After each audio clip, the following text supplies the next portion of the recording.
Vasudevaya. Yesterday I had a very interesting conversation with one of my godbrothers. In that we made a discovery. The question came up, why does Krishna allow that in his missions sometimes very apparently unfortunate things happen? Apparently some counterproductive situations are created, etc., etc. Good question, no? It's Krishna's own mission. We hear so many interpretations about one group or the other taking advantage of this mission or that mission. But if so, then why? Why Krishna allows this? Krishna is the supreme controller. But if we go into the past, if we look in the history of Kamsa and Ravana, we see that Krishna is always confronting the evil, the misunderstanding, the deviant, and he corrects it. And he puts the record straight. So why not? The same may occur in his own missions. When something apparently goes wrong, it is actually a valuable teaching for the devotees of the future. There's a famous saying in South America, there's nothing bad which doesn't come without a good reason. So we know, we follow that, Rakhe Krishna Mare Ke, Mare Krishna Rakhe Ke. Without Krishna, nobody can die. Nobody can kill somebody if Krishna doesn't approve it. And nobody can save anybody if Krishna doesn't approve it. So, all in all, there is quite a vast amount of circumstances which have to be addressed. The history of the zonal gurus in ISKCON, for example, which created a huge mess and human disaster in the world. Then, previous to that, the split up of the Gaudiya Math.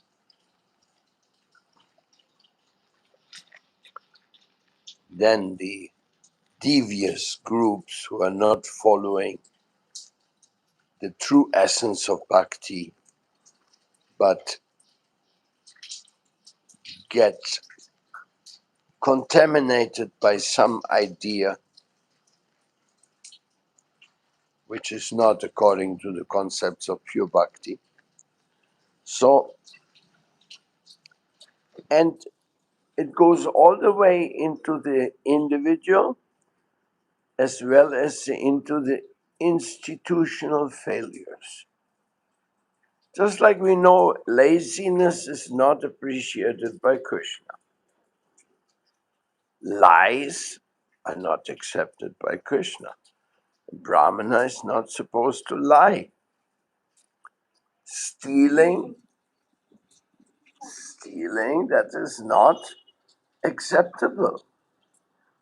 But in the practice, we see that in many of the missions, a lot of people in administrative functions have been stealing. On one side, devotees working hard to get some Lakshmi donated, and on the other side, some others simply stealing it. So, or for example in the interhuman relationships. Srila Bhaktivedanta Swami Prabhupada, my beloved Guru Deva Parapadma, he allowed women to live in the ashram. That was not the tradition of the Gaudiya Math. So he was criticized. And in due course of time, it showed how valuable and how important these women were for spreading Krishna consciousness. Equally valuable as man, or maybe sometimes more valuable than man. It's obviously individual.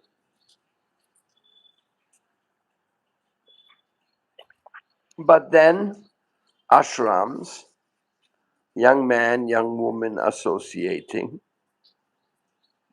that also creates problems, dangers. Butter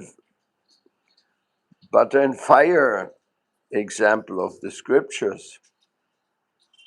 They are dangerous. And of course, play with fire, then you also get burned. If you're not very mature and very responsible.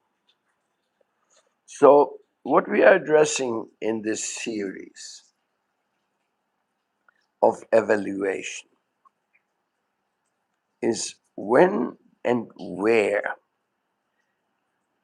did we receive some particular teaching of Krishna through the impact of the failure, the lack of care by some local devotees, administrators.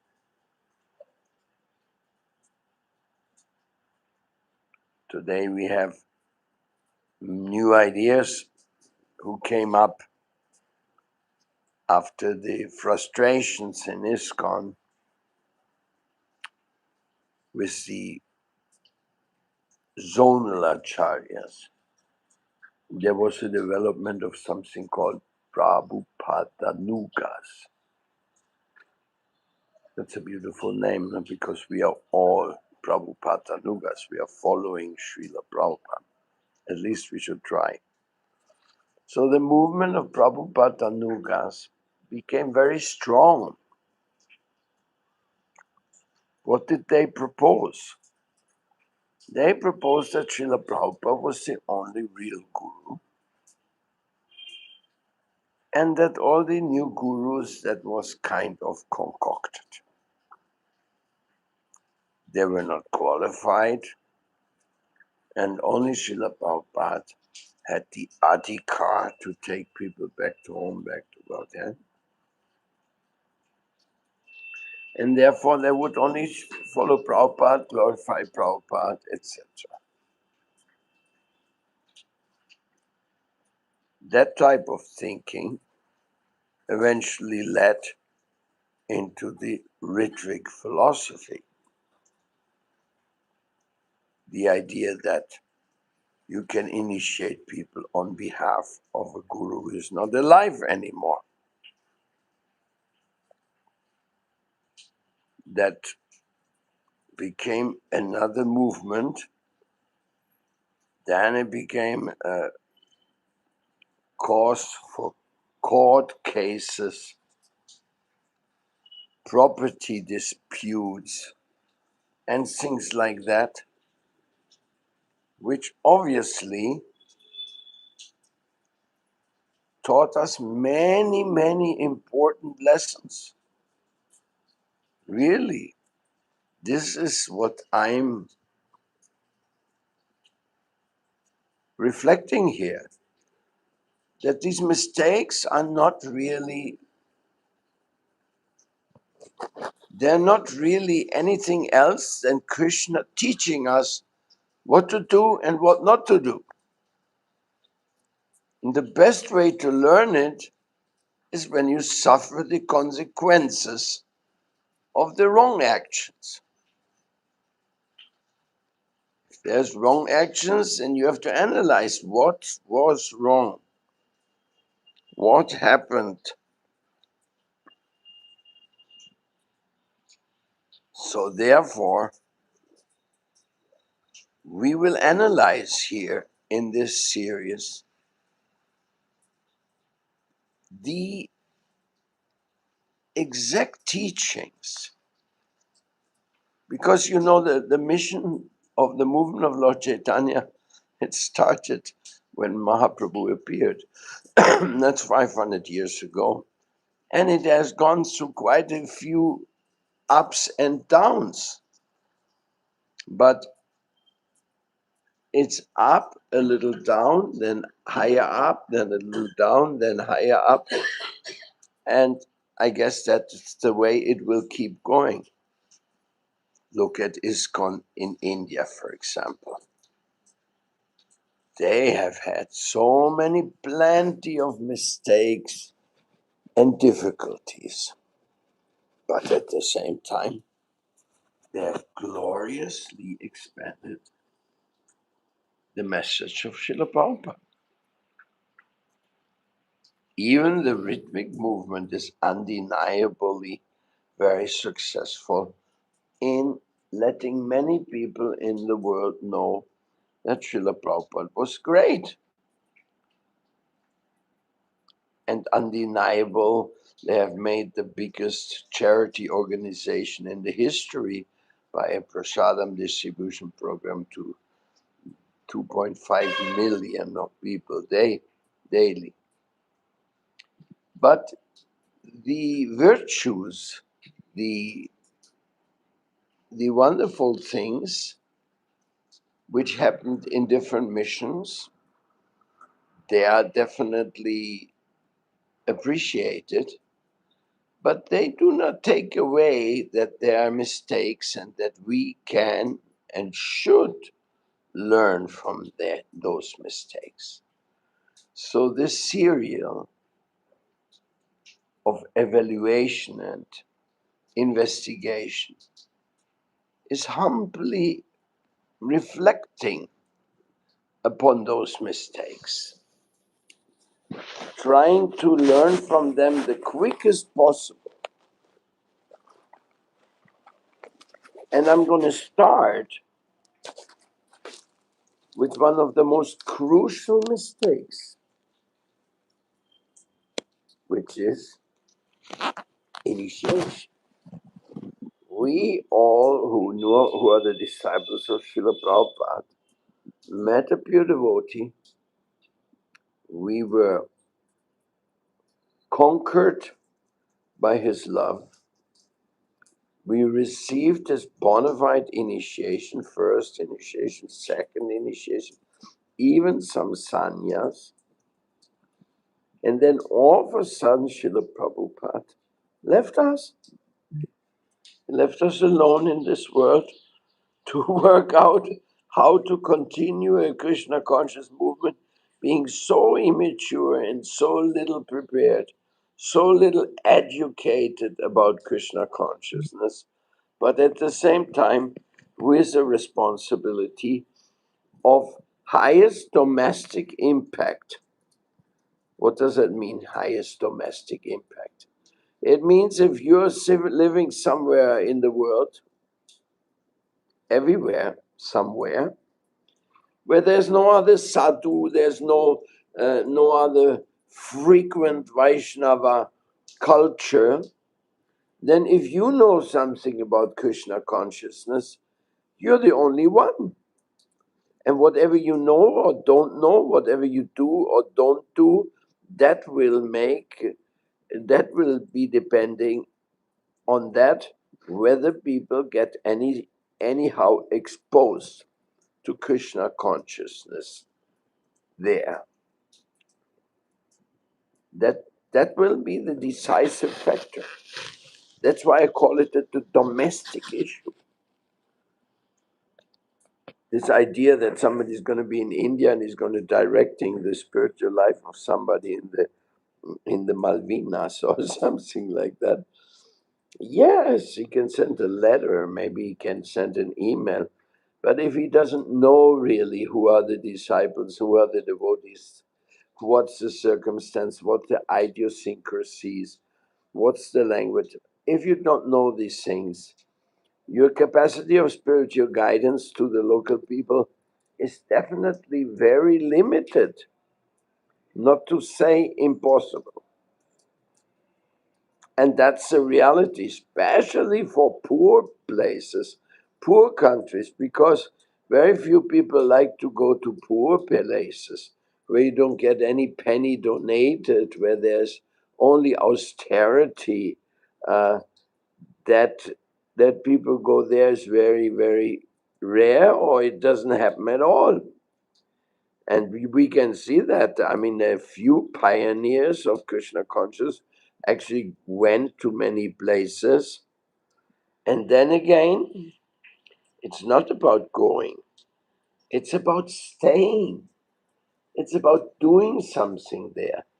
It's about training up people locally, teaching them the science of Krishna consciousness. It's about that. If you don't do that, you're not giving too much impact. Just a few nice smiles and nice kirtans and sweet memories. But of course, if you deliver affection for Prabhupada and Prabhupada's books, you did a great job, highly appreciated, but that's not initiation.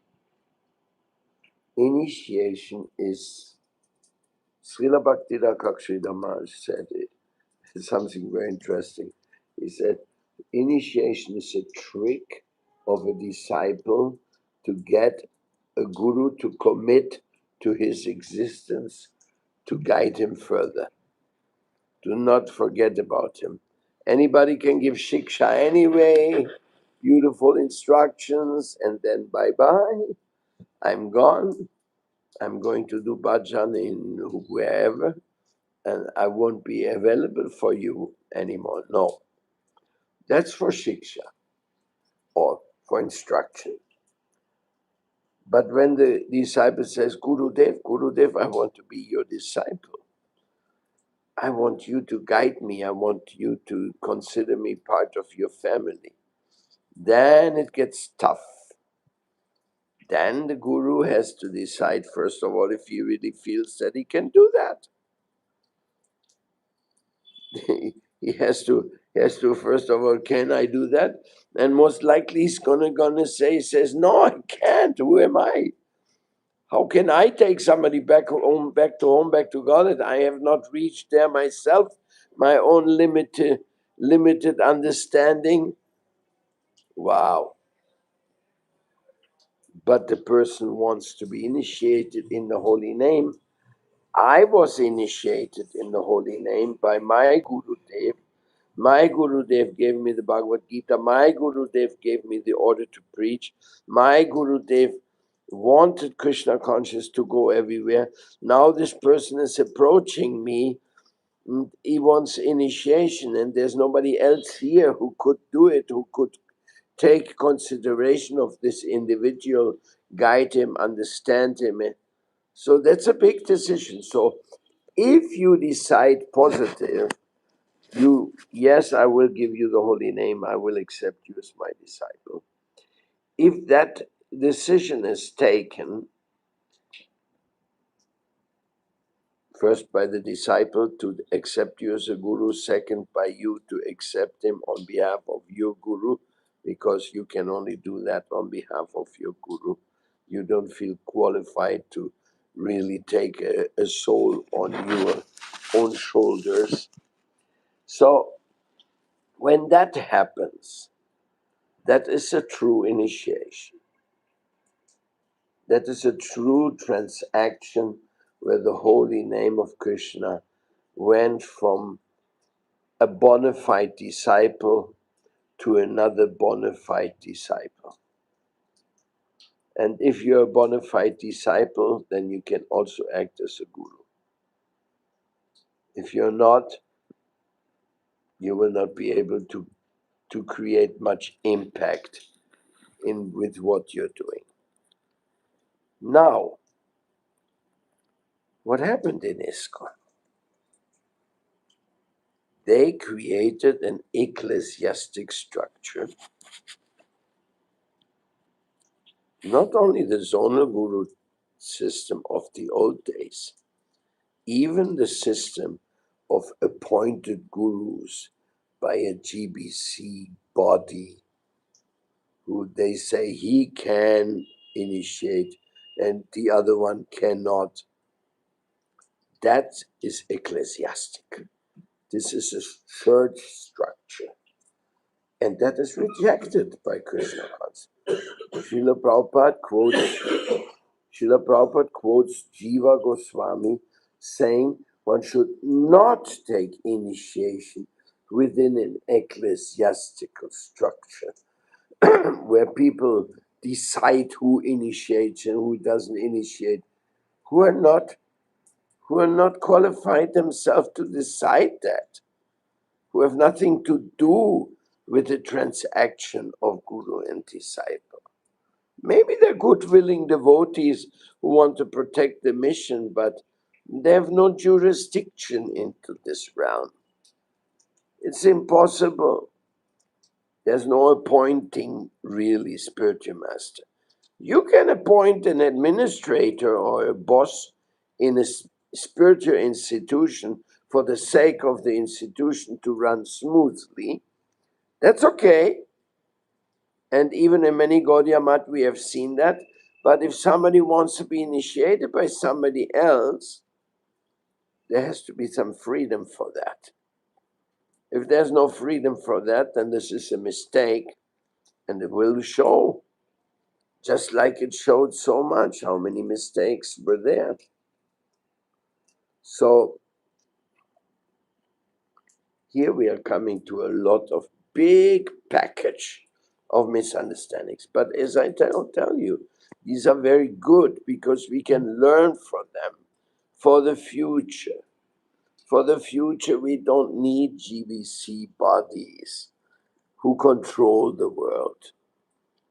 We may have some GBCs, according to Prabhupada, where 5 temples, they appoint one GBC to help them coordinate amongst each other.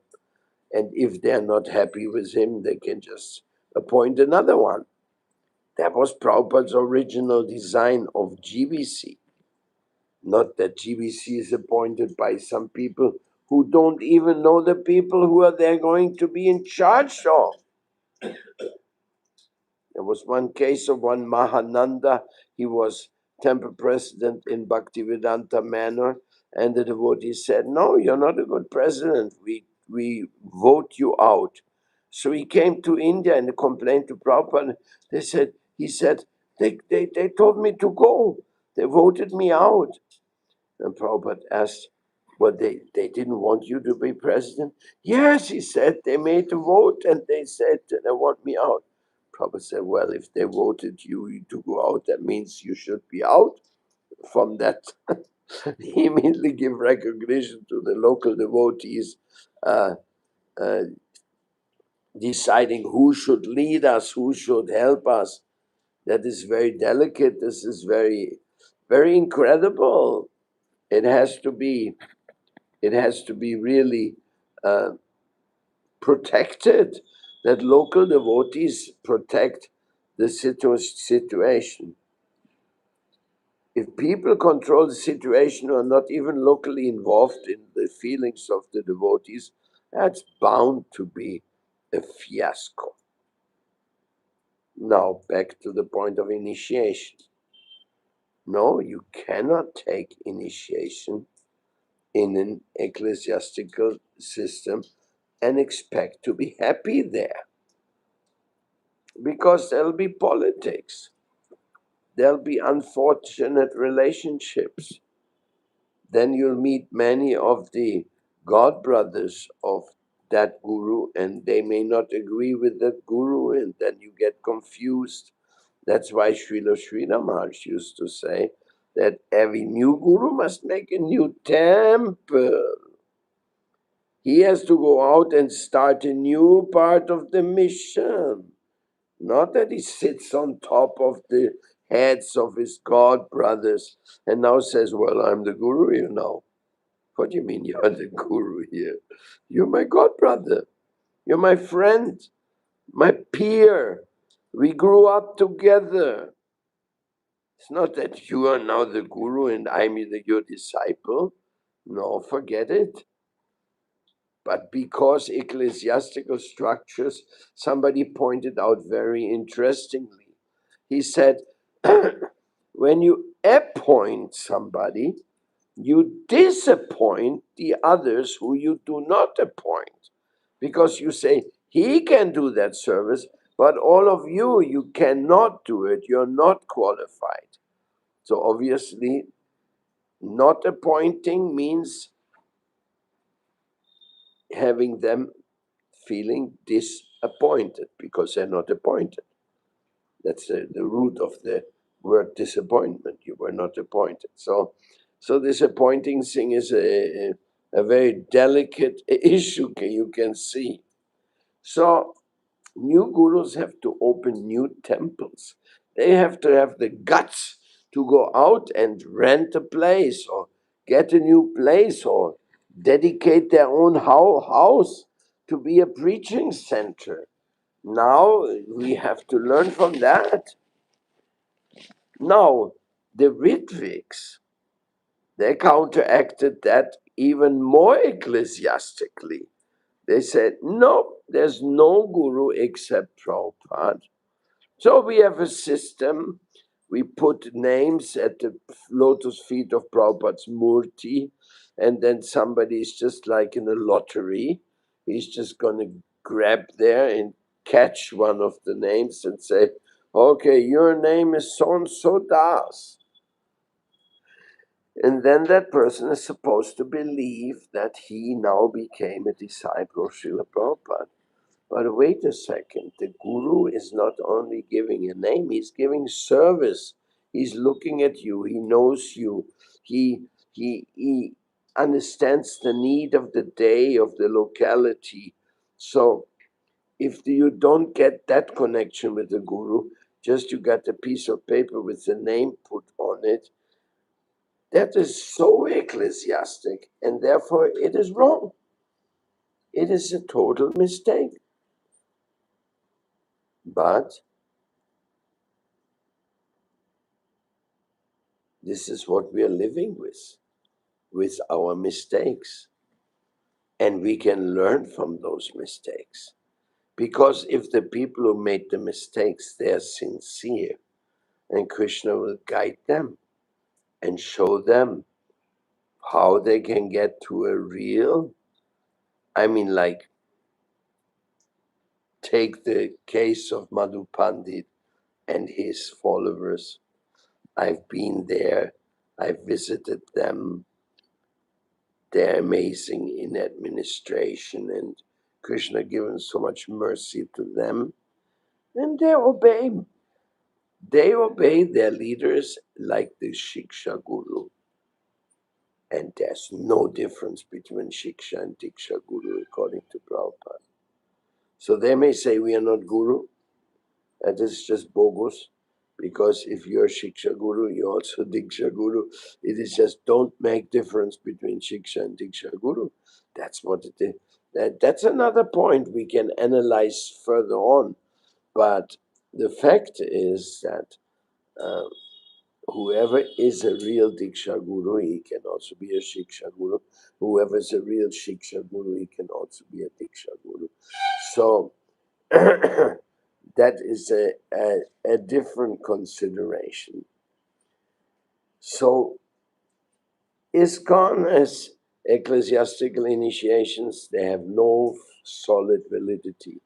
Ritviks have ecclesiastical initiation, they have no solid validity. So why does it work? Because it is being protected despite the error by Krishna, who wants to teach the whole world for the future. For the future, he will show that that wasn't the real process which our acharyas have given us. But anyhow, those who have sincerely tried to preach, Krishna has given them a lot of power. Look at Gopal Krishna Maharaj, who opened, I don't know, more than 20 temples only in Delhi. And those temples, you have to see them to believe them. They're so extraordinarily beautiful and opulent and everything. So who can doubt that there's empowerment? What's there to do that?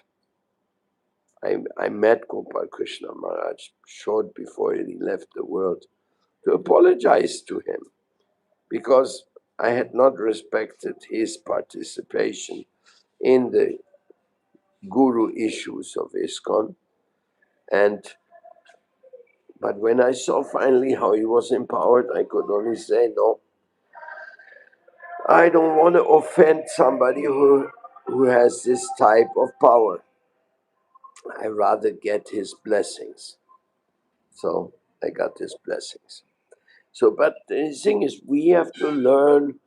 We have to learn from the great mistakes, the great blunders, because you will see in the future these things will come up again and again and again until we correct them.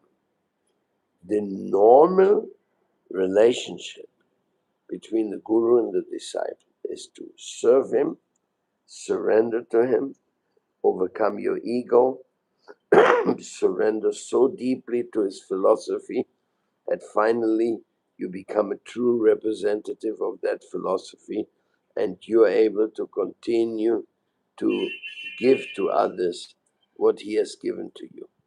Srila Sridhar Maharaj again said, every devotee has the right and duty to give to others what he received from his Guru Deva to his fullest heart's content. So this is amazing. So actually we are very thankful to ISKCON, thankful to the Ritviks, by exhibiting this incredible ecclesiastical structure, and at the same time we see that the great essence of the Diksha is basically missing. Of course, not absolutely. Maybe so many people may have met Radhanath Swami or this Swami or that Swami along the road. They have fallen in love with them as individual preachers. They took initiation from them and they're preaching on their behalf. Yeah, that is valid then. But when it was, you're born in this country, your guru is so and so. No, you cannot take anybody else, only him. That was bogus, simply bogus. So, not only that if somebody says, no, I cannot, I don't want to take initiation from that person, or then move out of your country where you're born, then you cannot stay here because here only he is allowed to have disciples. Something like that. Or a Ritvik who is saying there's nobody to give guru initiation at all. They are so careless that they sometimes even, like, I'll give you one example. The GBC rejected Srila Bhakti Sridhar Maharaj because he adamantly opposed the zonal guru system. And they wanted the zonal guru system. They wanted to sit on the heads of their god brothers and tell them, I'm the guru here now, and you have to do what I say. And Srila Sridhar Maharaj said, no, this is not the way. That's where the saying comes from, new gurus open new temples. So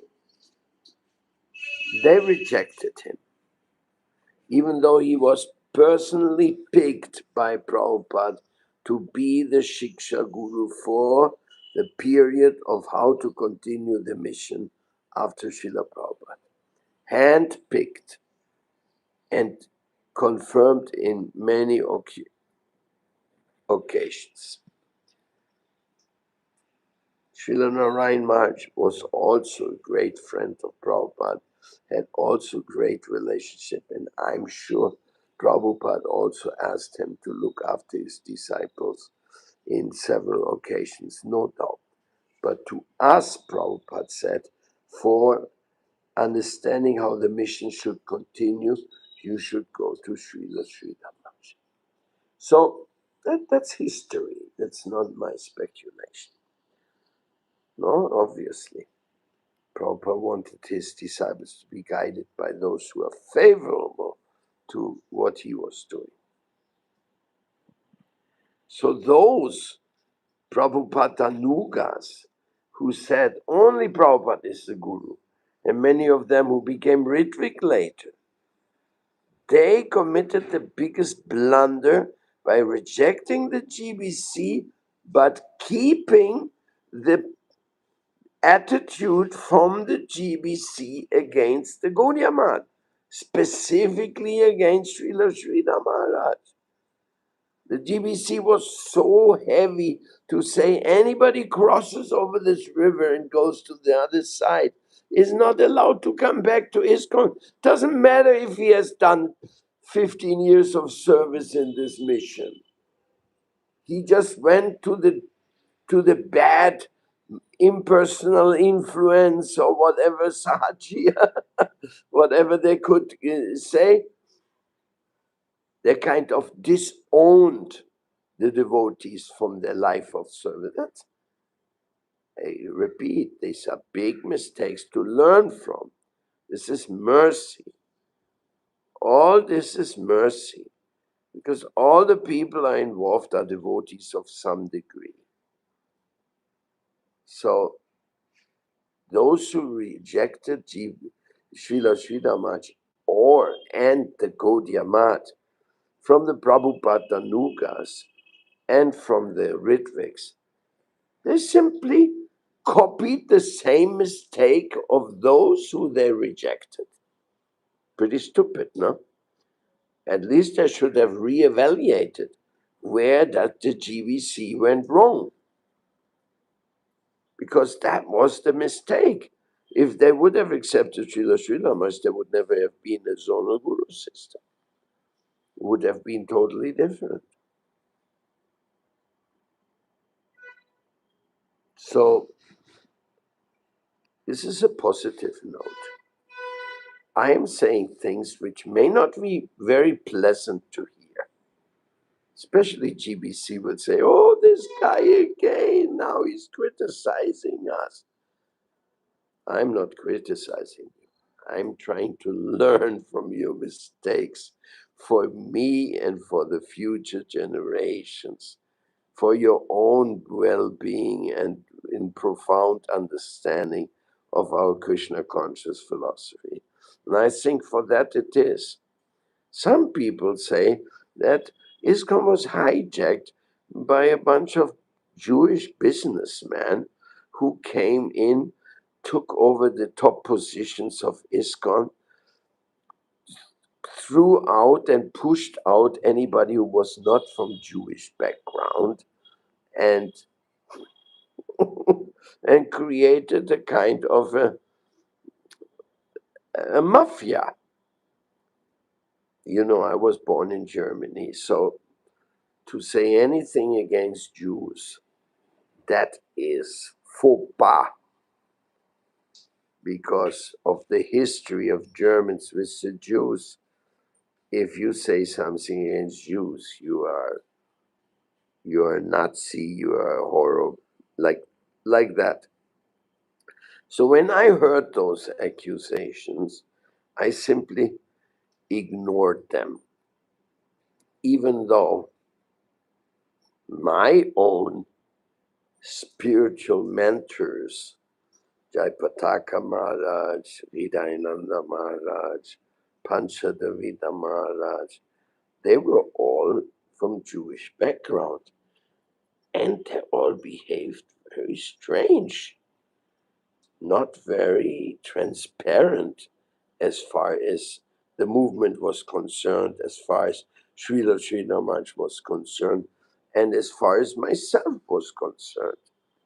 So, so, but then nevertheless I said, how can it be that the divine mission of Srila Prabhupada is controlled by a few people from Jewish background? Aren't the Jewish people in ISKCON just transcendental to Jewish background?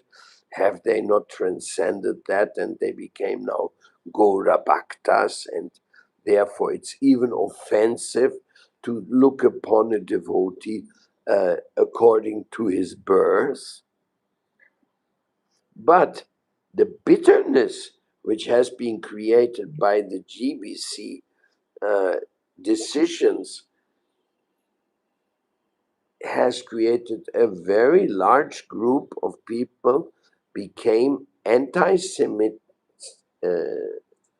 anti-Jewish, because they think this is a kind of a Jewish mafia.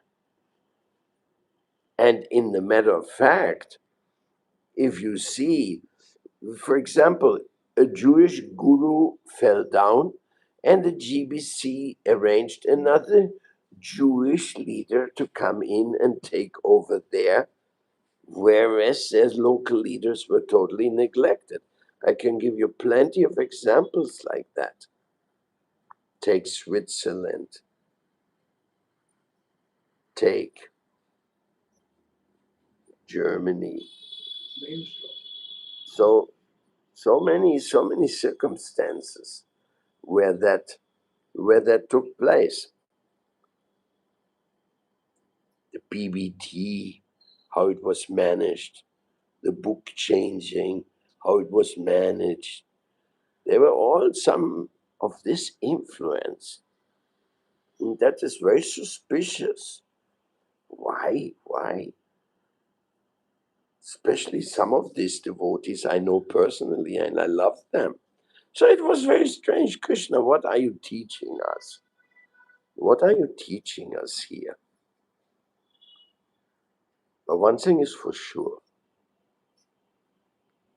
that if the administration is not transparent and the local leaders are not listened to, then something is greatly wrong in that mission. I can give you the example of Jagat Jivan, GBC of ISKCON, of 4 countries in South America. He was well known by the temple presidents of coming to the temples and taking the money away from the devotees which they had collected. Outright stealing. And the devotees went to India together, the temple president, to present the problem of Jagat Jivan to the GBC. Take this guy out. We want a GBC who's honest and helps us. And Jagat Jivan's influence in the GBC was so powerful by what he said, I know a lot on all of them.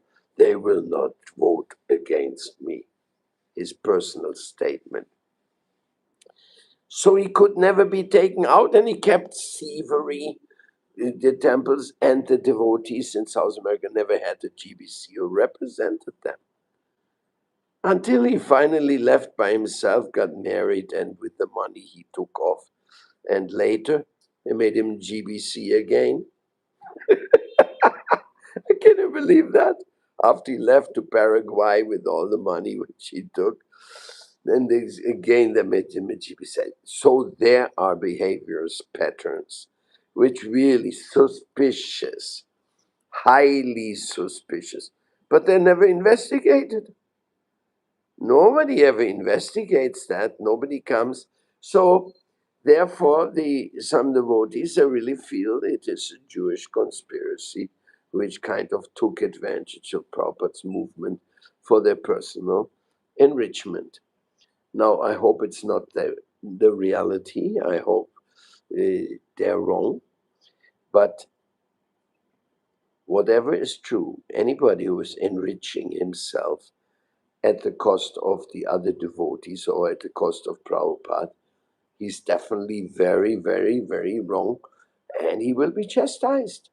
He will be he will lose whatever spiritual merits he has accumulated.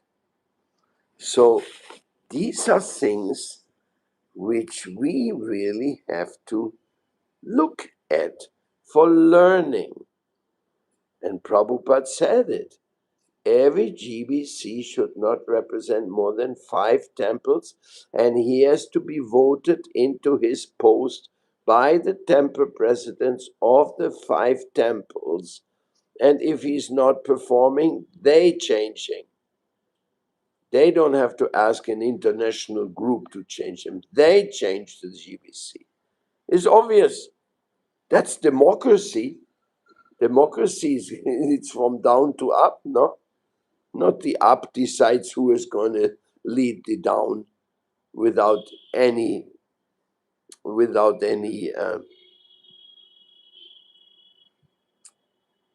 check and balances. Anyway, my dear listeners, we can learn. We can learn. I consider the wonderful mission of Srila Prabhupada, the wonderful mission of the Gaudiya Math, the wonderful mission of the Ritviks, whatever good things they have done for Krishna consciousness. Let's appreciate it highly and let us find out where things go wrong so that in the future we will not repeat the same mistakes. Srila Bhaktisiddhanta Saraswati Thakur did not appoint a spiritual master. He did not. And it became confusion. Even amongst the senior devotees, it became confusions. Finally, they concluded Ananta Vasudev was the most appropriate to be the next guru. And that was a wrong decision because he failed. He took sannyas, he became the acharya, and then he got married and went to Radhakunda and left everybody. Then, even before that, Bhaktivilas Tirtha Maharaj objected to that situation of Ananta Vasudeva. He says, we cannot leave whole mission in the name of this one person. Then they divided into 2 and made 2 missions. And all of that was not right. What was right? Bhakti Hriday Bon Maharaj, Bhakti Daita Madhava Maharaj, Bhakti Pragyan Keshava Maharaj, Bhakti Rakakshida Maharaj. They were right to start new missions, which all belong to the Gaudiya Math. And they were spreading successfully. Even Bhakti Pramod Puri Maharaj, who was such a humble Vaishnava scholar, even he in the end had to open his own mission because he couldn't do his guru shishya disciple relationship without having his own mission. Even then he had to start Gopinath Gaudiya Math. So this is some of the histories we are reflected here today on the first. Thank you, thank you, thank you. Radhe, Radhe, Radhe. All the devotees, all the mistakes were committed. Let them be for the good. Let them be for teaching us, and let us be very kind with each other, even with those who have committed mistakes, because without mercy, there's no hope. There's no hope. Mercy is fundamental in this Krishna consciousness. I myself completely depending on the mercy of all of you. Jai Radhe, Jai Sri Krishna, Jai Prabhupada, Patita Pavana. Hari Bol, at your feet.